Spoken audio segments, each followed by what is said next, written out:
दोस्तों आज हम जिस बारे में बात करने वाले हैं ना वो चीज़ बहुत ज़्यादा इम्पोर्टेंट है। दरअसल पिछले कुछ समय से हमारे देश में जो अलग अलग भांति भांति के लोग सवाल उठा रहे थे कि नरेंद्र ने सरेंडर कर दिया और फालतू की बकवास जो हमारे देश में की जा रही थी, खास करके अपोजिशन और लिबरल गैंग के द्वारा, उन सभी को दरअसल यहाँ पर एक बहुत ही माकूल जवाब मिला है। प्रधानमंत्री नरेंद्र मोदी ने अमेरिका के राष्ट्रपति डोनाल्ड ट्रंप के आग्रह पर उनसे फोन पर एक लंबी बातचीत करी है। इस दौरान पीएम मोदी ने ऑपरेशन सिंदूर पर भारत और पाकिस्तान के साथ साथ अमेरिका के बीच जो भी कुछ घटनाक्रम हुआ, जिसमें कि करीब 14 बार डोनाल्ड ट्रंप जो हैं मध्यस्थता की बात तो दोहरा चुके हैं, इन सभी चीज़ों के ऊपर बहुत ही डिटेल में बात करी है। आप ये सोचिए कि इन सब चीज़ों के जब प्रेस नोट निकलकर सामने आए तो कांग्रेस इतनी ज़्यादा आतुर थी उसको लेकर रिएक्ट करने पर, क्योंकि कांग्रेस ने सबसे ज़्यादा नरेंद्र को सरेंडर बताया था। तो उन्होंने जल्दबाजी में अमेरिका के एक पुराने प्रेस नोट का ही यहां पर पूरा विख्यान कर दिया। बाद में माफी मांगनी पड़ी जयराम रमेश को। अब देखिए, पीएम मोदी ने राष्ट्रपति ट्रंप को स्पष्ट रूप से ये बात कह दी है कि ऑपरेशन सिंदूर के दौरान सीज फायर तक पहुंचने के लिए कभी भी किसी भी लेवल पर भारत अमेरिका ट्रेड डील या फिर अमेरिका द्वारा भारत और पाकिस्तान के बीच में मीडिएटर जैसी कोई किसी भी सब्जेक्ट पर बातचीत नहीं हुई।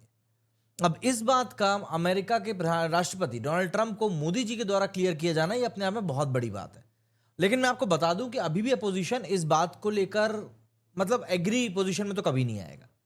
हालांकि ये जो बातचीत हुई है इसमें पीएम मोदी ने ट्रंप को साफ कर दिया कि भारत पाकिस्तान के बीच में इंडिया ने ना तो कभी किसी की मीडिएटरशिप को स्वीकार किया था, ना ही स्वीकार करेगा, और ना ही हम कभी इसको लेकर आगे बातचीत करेंगे। पीएम मोदी ने कहा कि भारत इस मुद्दे पर राजनीतिक रूप से पूरी तरह एकमत है।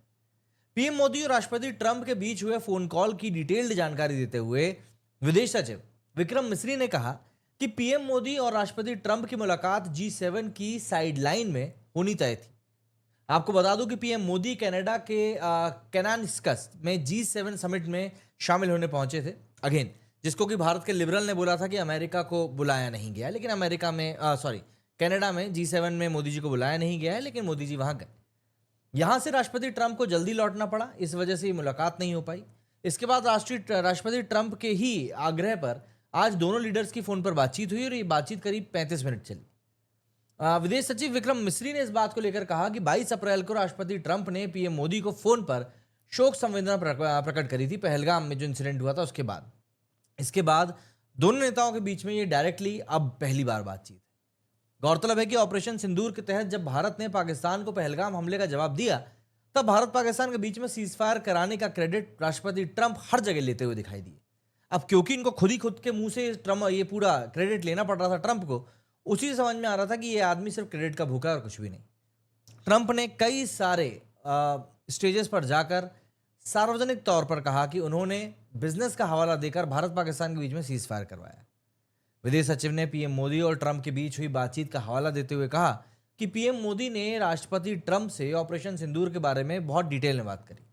पीएम मोदी ने ट्रंप को स्पष्ट रूप से कहा कि 22 अप्रैल के बाद भारत ने आतंक के खिलाफ कार्रवाई करने का अपना जो दृढ़ संकल्प था वो पूरी दुनिया को बता दिया है।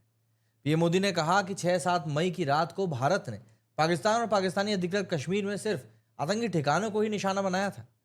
भारत के एक्शन बहुत ही मेजर्ड, प्रिसाइज और नॉन एस्केलेटरी थे। साथ ही भारत ने यह भी साफ कर दिया कि पाकिस्तान की गोली का जवाब भारत गोले से देगा। इस बातचीत में पीएम मोदी ने भारत पाकिस्तान के बीच हुए सीजफायर पर भी पूरी तरह बात क्लियर करी। पीएम मोदी ने कहा कि 9 मई की रात को उपराष्ट्रपति वेंस ने प्रधानमंत्री मोदी को फोन किया था। उपराष्ट्रपति वेंस ने कहा था कि पाकिस्तान भारत पर बड़ा हमला कर सकता है। प्रधानमंत्री मोदी ने साफ शब्दों में बताया था कि यदि ऐसा होता है तो भारत पाकिस्तान को उससे भी बड़ा जवाब देने की ताकत रखता है। 9-10 मई की रात को पाकिस्तान के हमले का भारत ने बहुत ही सशक्त जवाब दिया और पाकिस्तान की सेना को काफ़ी नुकसान पहुंचाया। उसके मिलिट्री एयरबेस को कम करने का मतलब ऐसा था कि बहुत भारत ने एकदम माकूल जवाब दिया था। पीएम मोदी ने राष्ट्रपति ट्रंप को कहा कि भारत ने मुंहतोड़ जवाब के कारण पाकिस्तान को भारत से सैन्य कार्रवाई रोकने का आग्रह करना पड़ा। प्रधानमंत्री मोदी ने राष्ट्रपति ट्रंप को स्पष्ट रूप से कहा कि इस पूरे घटनाक्रम के दौरान कभी भी किसी भी लेवल पर भारत अमेरिका ट्रेड डील या फिर अमेरिका द्वारा भारत और पाकिस्तान के बीच में मीडिएटरशिप करने का सब्जेक्ट पर कभी बातचीत नहीं हुई। आपको बता दूं कि ट्रंप पिछले काफ़ी समय से जगह जगह पर बार बार कहते आ रहे हैं कि उन्होंने ट्रेड का हवाला देकर भारत पाकिस्तान के बीच में सीज फायर करवाया है, लेकिन मुझे ऐसा लगता है कि अब ये बात बहुत हद तक क्लियर हो चुकी है। कि भारत ने ये बता दिया है कि भैया ऐसा हम लोग कुछ नहीं कर सकते, है ना।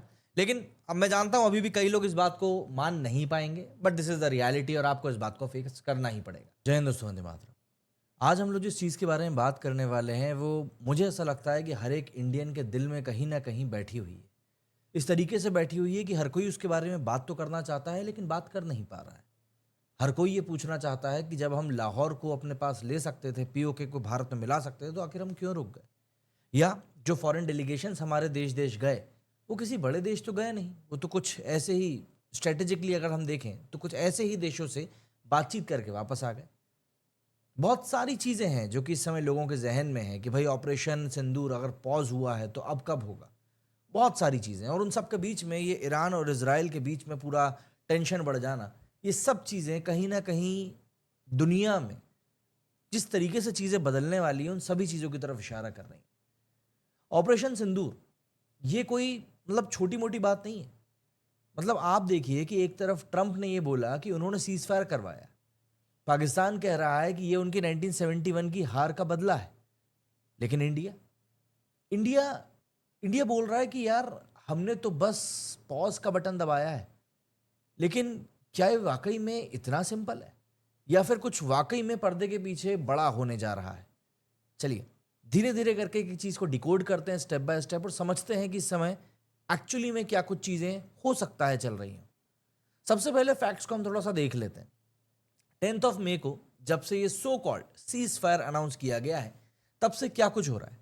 इंडिया ने अपने ट्रूप्स को एलओसी पे कोई रिलैक्सेशन नहीं दिया है। इंडियन एयरफोर्स ने पीओके के पास 380 प्लस सॉर्टीज की है।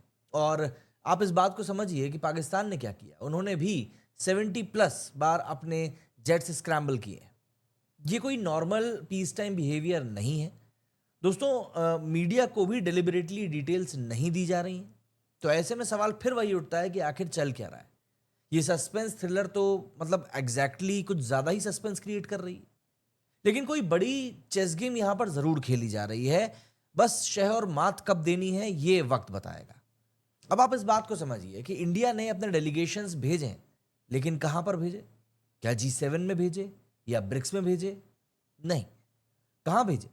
गयाना में, पनामा में, इथोपिया में, सुरीनेम में, Congo, Egypt, Uzbekistan, Papua New Guinea, Oman, Saudi Arabia, इन जैसे कंट्रीज में। अब आपको सोचकर लगेगा कि यार ये शायद रैंडम कंट्रीज हैं क्या, लेकिन मैं आपको बता दूं ऐसा नहीं है। ये एक बहुत ही स्ट्रेटेजिकली प्लेड मूव है।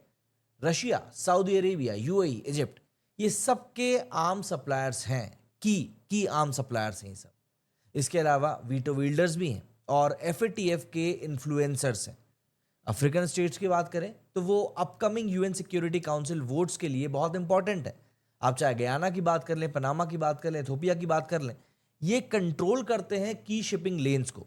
आप पनामा कैनाल की बात कर सकते हैं, रेड सी की बात कर सकते हैं, एंड इंडोनेशिया, मलेशिया, कतर की बात करें तो ये मॉडरेट मुस्लिम वॉइसेस हैं जो कि इंडिया अपने साइड में रखना चाहता है। अब ये इंटरेस्टिंग है, इंडिया ने चाइना और ओआईसी हेडक्वार्टर से कॉन्शियसली डिस्टेंस रखा है। सवाल फिर वही उठता है कि आखिर क्यों। इसके मैं आपको 3 रीजंस दे सकता हूं। सबसे पहले तो इंडिया नहीं चाहता कि कश्मीर इशू इंटरनेशनलाइज हो, जो कि ऑब्वियस सी बात है पाकिस्तान चाहता है। इसके अलावा चाइना को भारत गेसिंग गेम में उलझाए रखना चाहता है।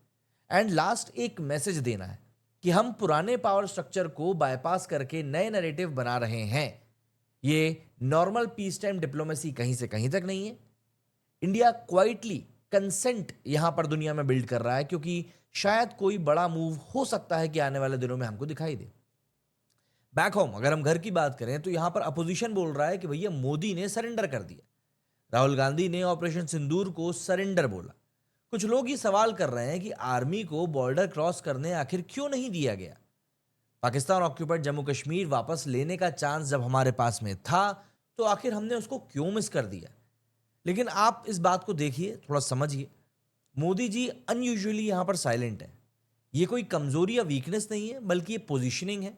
और अजीत डोवाल जी, भाई मॉस्को विजिट उनकी कैंसिल हुई थी, वहां पर बात चल रही थी कि S-400 जो है उसको और भी ज्यादा मांगा जाएगा, लेकिन फिर एक फ्लू के कारण वो पूरी मीटिंग कैंसिल हो जाती। मतलब और उसके बाद में वो न्यूज सडनली गायब हो चुकी है, मतलब उसके बारे में आप कोई बात भी नहीं कर रहा। अब ये क्या सिर्फ और सिर्फ इत्तेफाक है?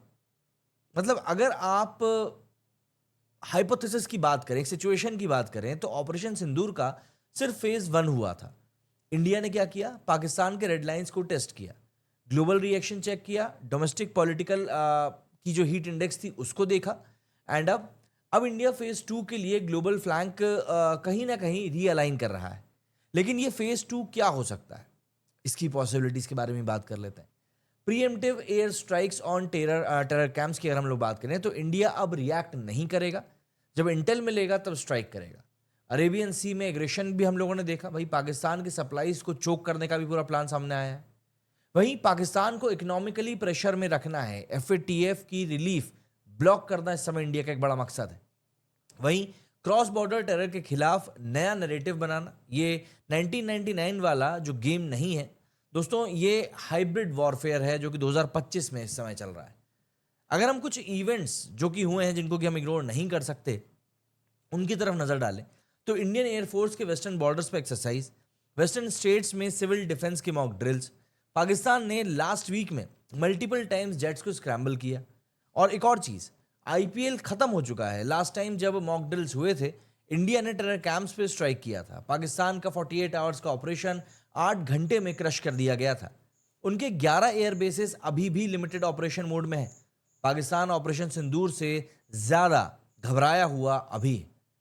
लेकिन सवाल फिर वही है कि क्या इंडिया अभी फिर से कुछ बड़ा करेगा? मेरा यहां पर जवाब है नहीं। इंडिया दोबारा वो गलती नहीं करेगा जो रशिया ने यूक्रेन के साथ करी थी। देखिए, जंग में जाना किसी के लिए भी सही नहीं होता है, लेकिन प्रीएम्प्टिव स्ट्राइक्स, जी हाँ, ये बिल्कुल हो सकता है, जैसे इसराइल या यूएस ने किया अफगानिस्तान और मिडिल ईस्ट में। फेज 1 में इंडिया ने अपनी इंटेलिजेंस की एक्यूरेसी और स्ट्राइक्स की प्रिसीशन दुनिया के सामने रख दी। अगर ये एस्केलेट होता है, जंग आगे बढ़ती है, तो इंडिया के पास में ऑब्वियस सी बात है plan A B C D E F, हर एक तरह का प्लान रेडी। एंड डोवाल साहब का जो मॉस्को विजिट कैंसिल हुआ, ये शायद उनकी प्लानिंग का एक हिस्सा हो।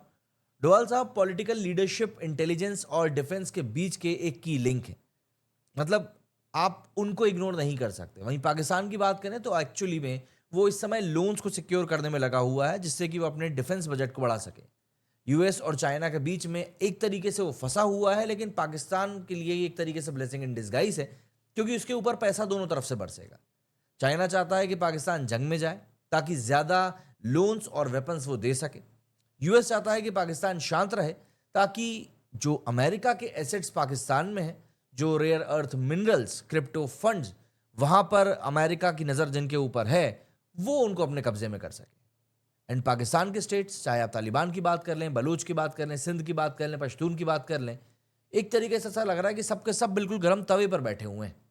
हल्का सा किसी ने वहां पर उनको टच किया नहीं कि वो लोग बिल्कुल भड़क जाएंगे। तो मोदी जी आखिर किस चीज का वेट कर रहे हैं? क्या वो वेट कर रहे हैं किसी परफेक्ट टाइम का? पाकिस्तान में जल्दी ही मैसिव सिविल अनरेस्ट, मिलिट्री कूप और यूएस चाइना के कॉन्फ्लिक्ट का इंटरेस्ट सामने जल्दी ही आ सकता है। उनकी आर्मी गवर्नमेंट आपस में मतलब कब भिड़ जाएगी इस बारे में कोई कुछ नहीं कह सकता। मोदी का फोकस जंग बिल्कुल नहीं है, बल्कि पाकिस्तान के टेरर नेक्सस को पूरी तरीके से जमींदोज खत्म कर देना है और पाकिस्तान ऑक्यूपाइड जम्मू कश्मीर वापस तो लेना है ही। इन सब के बीच में इंडिया ने अर्मेनिया, ग्रीस के साथ में डिफेंस डील साइन करी है और इसराइल के साथ में डिस्कशंस चल रहे हैं। ये स्ट्रैटेजिक रीस्ट्रक्चरिंग है, आप इस बात को इस तरीके से समझिए। इवन जो फ्रांस का दसॉल्ट है वो भी अब रफाल की बॉडी को इंडिया में ही बनाने वाला है। तो ये एक्चुअली में असली गेम है।